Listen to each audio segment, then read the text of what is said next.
Canon Films is a company that made some of the most ridiculous, over-the-top movies. I think even including over-the-top with Stallone. And in between all the movies that Stallone was making, lo and behold, he stars in one called Cobra, Marion Cobra. Cobra is a sleek, extremely violent, and exciting police thriller, says Variety. Lieutenant Cobra is a one-man assault team whose laser-mount machine gun and pearl-handled Colt 45 spit pure crime-stopping venom. Director George P. Cosmatos, Rambo First Blood Part 2, and Tombstone. Never liked that title, First Blood Part 2. Teams up again with Stallone for his thriller pitting Cobra against a merciless serial killer.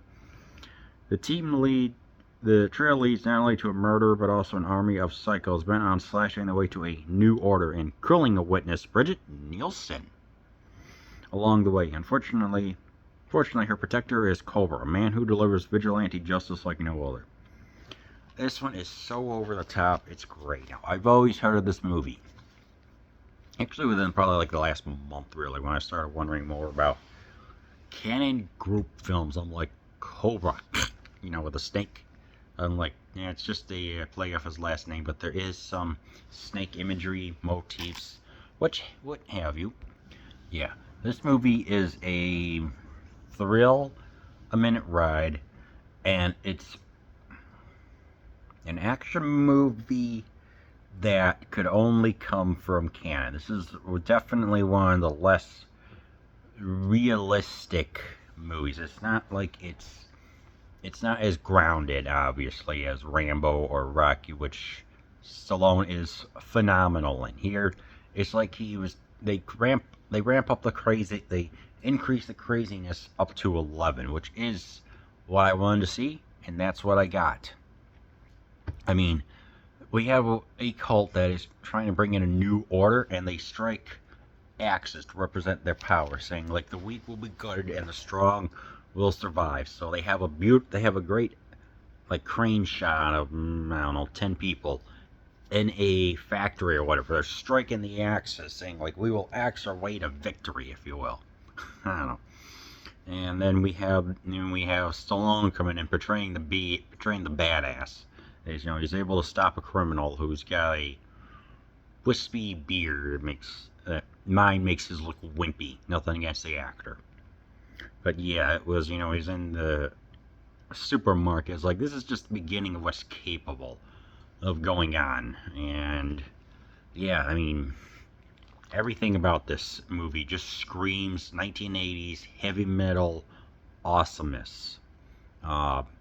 In between the the shotgun on here, the pearl-handled Colt 45, the Cobra on it. It's the 1950 car that Sylvester Stallone actually owns and used for this movie.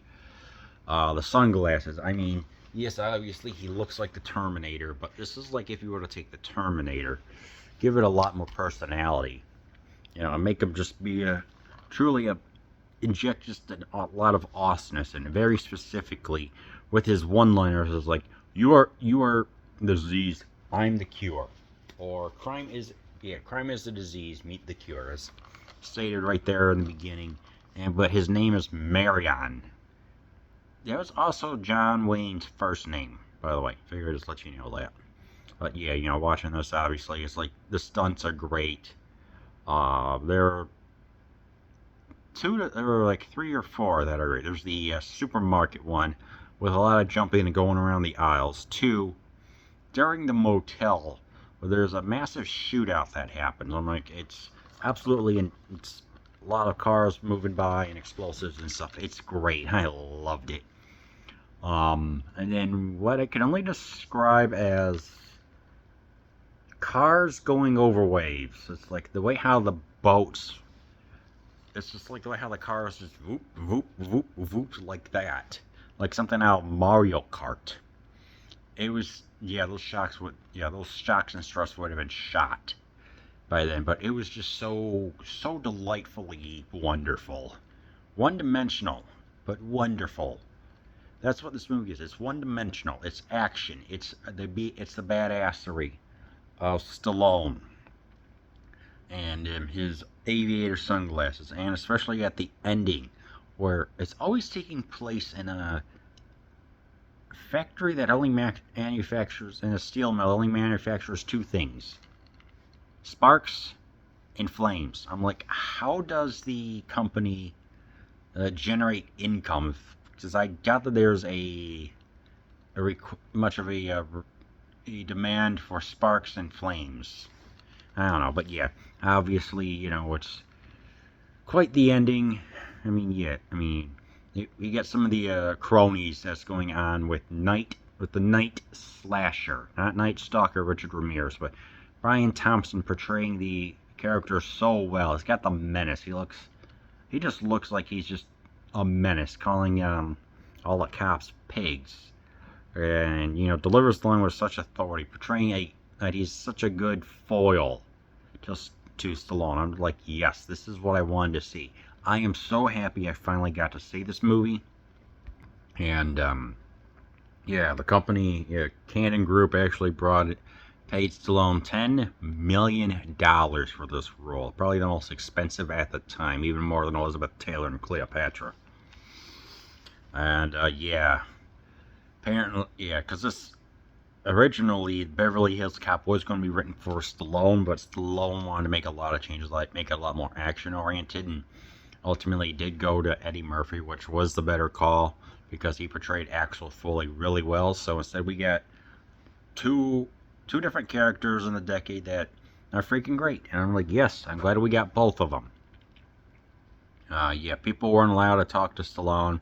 He had the ego and everything, but the director stood up and saying, hey, maybe if you stop looking at Bridget Nielsen's behind, we could actually start getting things back on schedules. So Stallone was like, hey, well, yeah, I wasn't expecting anyone to be like, standing up to me. Had a sense of humor, and it kept his ego in check for a couple of weeks as he was looking at his wife's, Bridget Nielsen's, behind. Can't make this stuff up.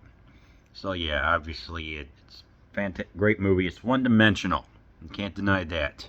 No character development. You are here to see Stallone be a BA, the Aviators. You're here to see Brian Thompson be great. With the Mario Kart jumping stunts and everything else. Recommended that you watch Cobra, especially the Blu-ray.